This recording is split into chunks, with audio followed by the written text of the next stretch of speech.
se ridica biserica aceasta într-o cinstea Sfântului Marelui Mucenic Gheorghe, purtătorul de biruințe, spre slava ta și a unuia născut Fiului tău și Sfântului tău Duh, tu însuți, Împărate, fără de moarte și dătătorule de lucruri mari, auzi-ne pe noi păcătoșii care ne rugăm ție și trimite pe preasfântul tău Duh, cel închinat și atotputernic, ca să sfințească biserica aceasta.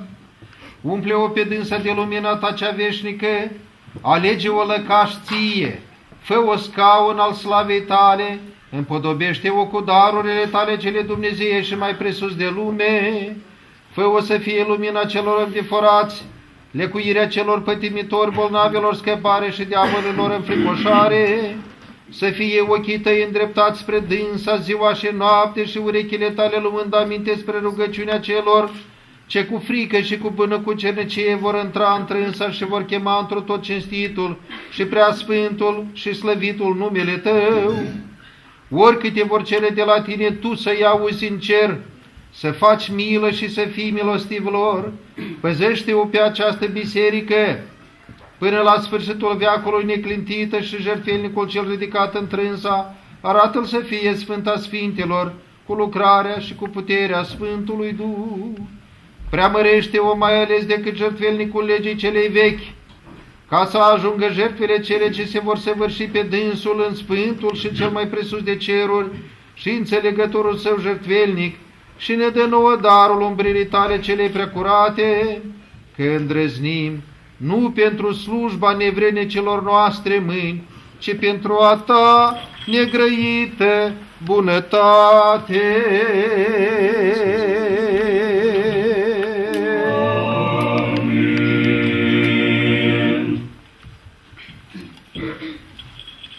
Se sfințește biserica aceasta cu darul Preasfântului Duh, prin stropire cu această apă sfințită, în numele Tatălui și a Fiului și a Sfântului Duh. Se sfințește biserica aceasta cu această apă sfințită, în numele Tatălui și a Fiului și a Sfântului Duh. Se sfințește asupra celor prindește și cu crucea ta păzește preoporul tău.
Mântuiește, Doamne, poporul tău și binecuvântează moștenirea ta,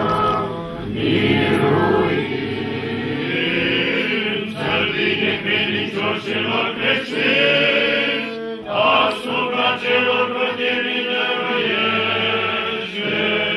și cu crucea ta păzește Păzește preoporul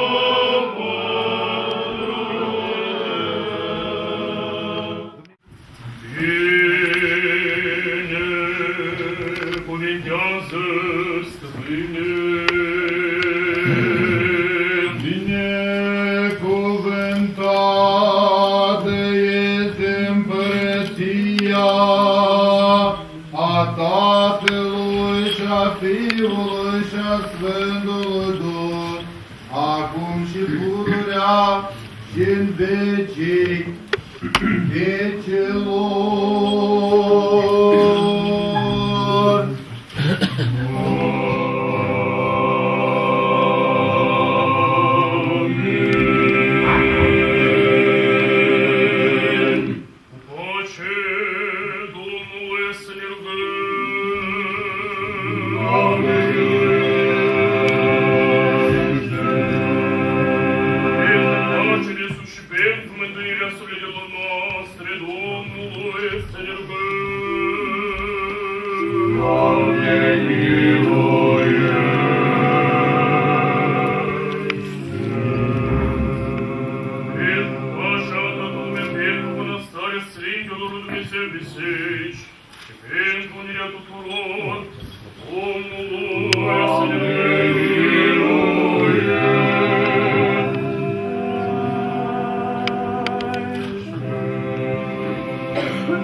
trăiești împărăția și puterea și mărirea a Tatălui, ca Fiului, ca Sfântului Duh, acum și pururea, vecii vecilor. Господи Боже наш, и Боже наш, Господи Боже наш,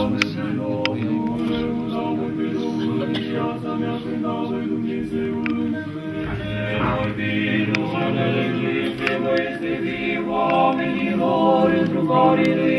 Твое, и Ieșiva Duhului și se va întoarce în pământul său în ziua aceea vor fi toate gândurile lui. Fericit este căruia Dumnezeului Iacov este ajutorul lui, nădejdea lui spre Domnul Dumnezeul lui, spre Cel ce a făcut cerul și pământul mare și toate cele ce sunt întrânsele, spre Cel ce vădește adevărul în viață, spre Cel ce face judecată celor nevăzuiți, spre Cel ce dă hrană celor pământ. Și oare cu pace Domnului să ne rugăm.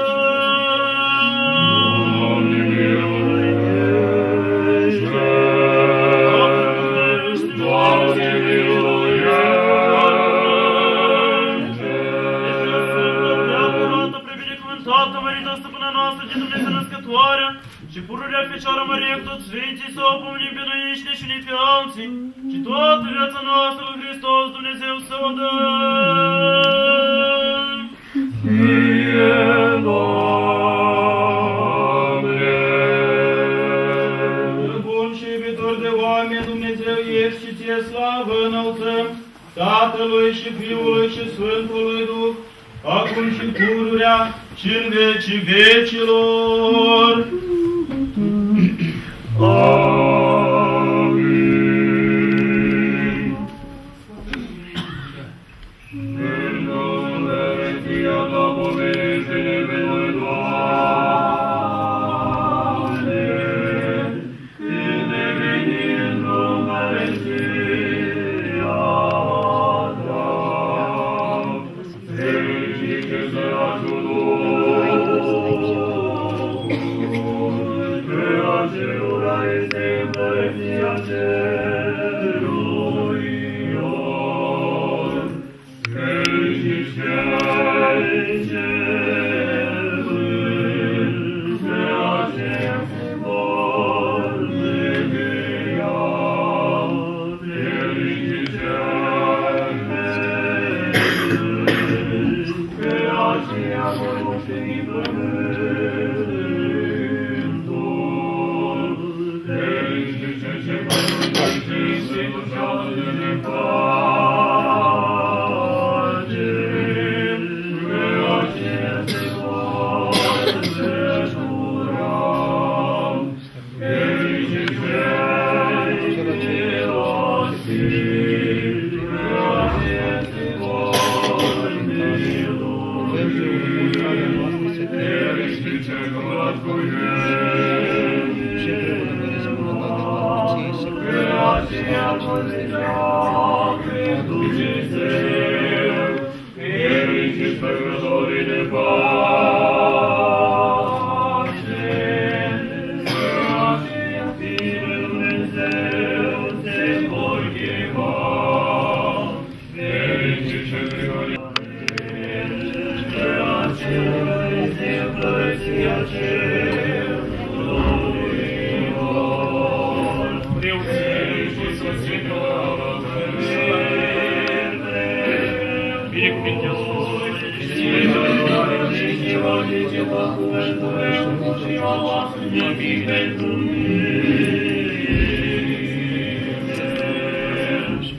onorați-vă și vă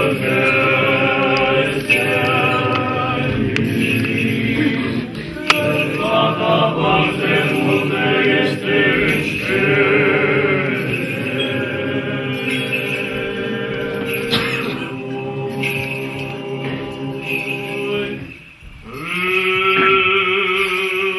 înțelepciune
почиваєш, і же Пресвятым гласом от Серафиму воспеваем, и от Херувиму славу славим, и от всякой небесной силы поклоняем, и живот не выдерживай, и живот не приведи всяческое.